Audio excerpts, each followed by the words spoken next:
Here's how to determine if you're 15-year-old or older, so 16, 17, is one of the top youth players in the country.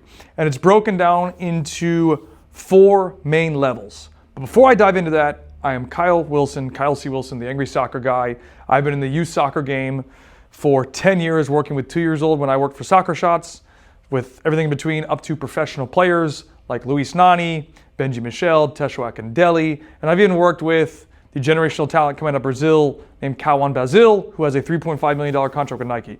I don't have every answer, but I do have a lot of information I think can help you, help your player level up. Okay, now I want to talk about this program because I've had a lot of people tell me, I think my kid's top. This is not a hard or fast rule. This is not the end-all be-all. But what it is it's a guideline. Because everybody tells me that their kid's a top player. He plays in MLS Next, he plays in ECNL, he's being looked at by these colleges, he's on the professional radar. Got it. Everybody's in the same boat. Not truly, but I think you get the point. So here's how we can start determining levels that your child's in. So the first one would be if your child is a 1% player, so the top 1% of players, of youth players in their age group, they would be playing MLS Next, ECNL, GA. They'd be in one of those 3 divisions. They'd be in the top 1% of players in the country.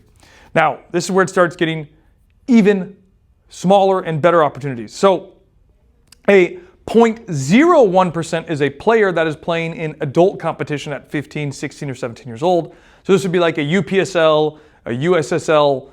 They're not a professional player. They're not an MLS Next Pro, but they are playing adult competition. And I don't mean just on the bench. I mean actually playing. They're impactful in the games.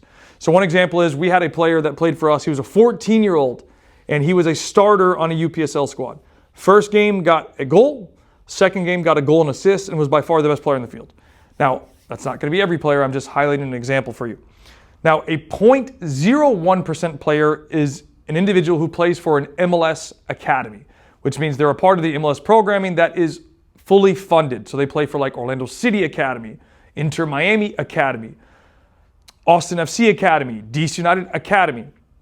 They play for an official academy, not a franchise program, but they're fully funded, the whole team is, and they train at the same facility, or at least near to the same facility as the first team.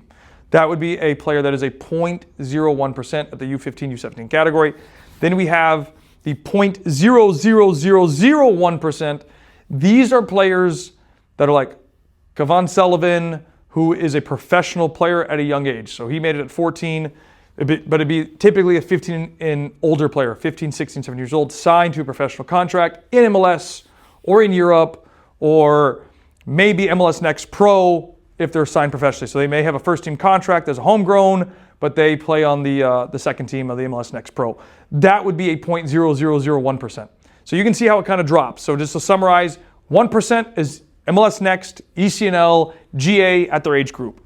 A 0.01% is a UPSL, USSL, some adult level competition that is structured and competitive. The 0.001% would be an MLS Academy player, and then a 0.00001% would be a guy that is signed professional as a child. And this is kind of the path. It's not the end-all be-all answer, but it should give you some ideas of what a player should look like and their level based on the level of play. Now, I do want to add, just because you play MLS Next, you play ECNL, you play GA, does not guarantee that you will go to the next level. It does not guarantee that you're going to college. It does not guarantee a professional contract. In fact, the majority of them do not sign anything above an MLS Next program or an ECNL program. There are a lot that move on to go to the next level, but not all of them. In fact, the majority, over 50%, are not moving on to the next level. So those are things that people need to be aware of when we're talking about these levels. So this is percentages based on youth and percentages based on U15 to U17, 15, 16, 17. That's why a 1% is playing their age group at MLS Next, ECNL, or GA. And then better than that, 0.01%, 0.001%, and then 0.00001%. That should give you frameworks and ideas. Please do not take this as the end-all be-all, because somebody's going to write, well, they can play in this division and do this. And yes, you're right, they could. This is a guideline, not a hard and fast rule. And there will always be exceptions to the rule anyways.